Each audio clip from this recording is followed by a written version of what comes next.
a big list of backlinks for my domain, I want to use Scrapebox because Scrapebox can make sure that the link actually exists on the page and it can tell you which page that this backlink is actually linking to. Because right now I just have raw data that is linking to the domain. I don't know specifically what page it's linking to.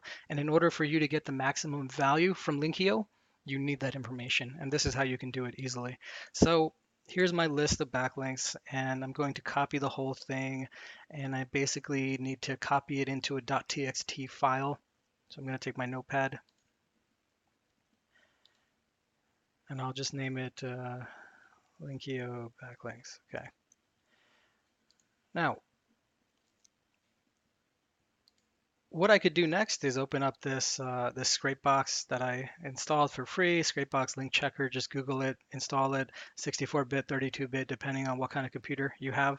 And now the next step is basically you need to add where Scrapebox should be looking for the link, aka your domain, and then you actually add the backlinks, and then you give it certain things. So for me, if I just had a simple URL, if I just had a simple website history, I would just add the URL, linkio.com. Now, what's nice about like Google Webmaster Tools and other backlink tools is that they follow 301 redirects. So if you used to own this one website, but you changed the brand name to something else and you redirected that domain to a new domain, well, Google and Ahrefs and all these backlink checkers are able to follow that, but Scrapebox, this live link checker does not. So if you haven't had a redirect, this is simply what you should do. Just press OK. However, in my case, I actually used to own a different website, and it used to be called managebacklinks.io. So what I had to do is I created a .txt file of both of my brand names.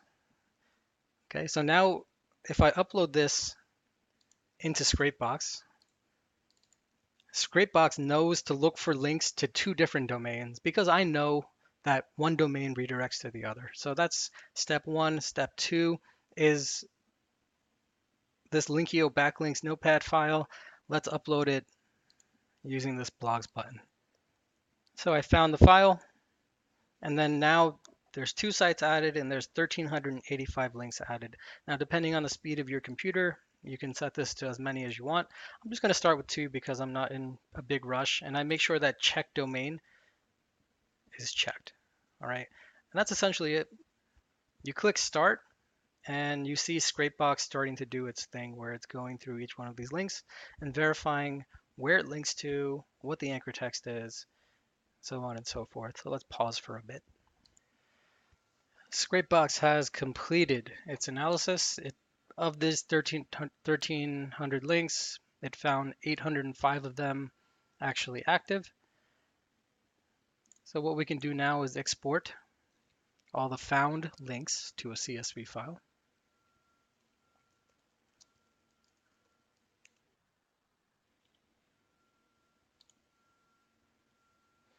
The option to select is say add all found to CSV file. So it's this first option here.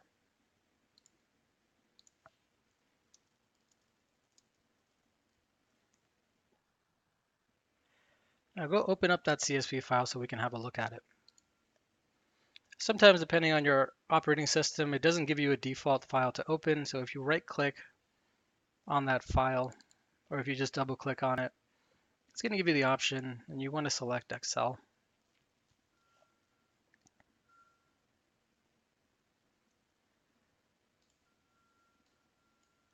So now we have some nice data on our backlinks, where they link to, what the anchor text is. What we can do from here, let's insert one row at the very top. We say backlink, referring, I forget what the header is here, but now we can actually filter this data, and we can filter by page URL. So here are all the backlinks that link to my homepage that I was able to find.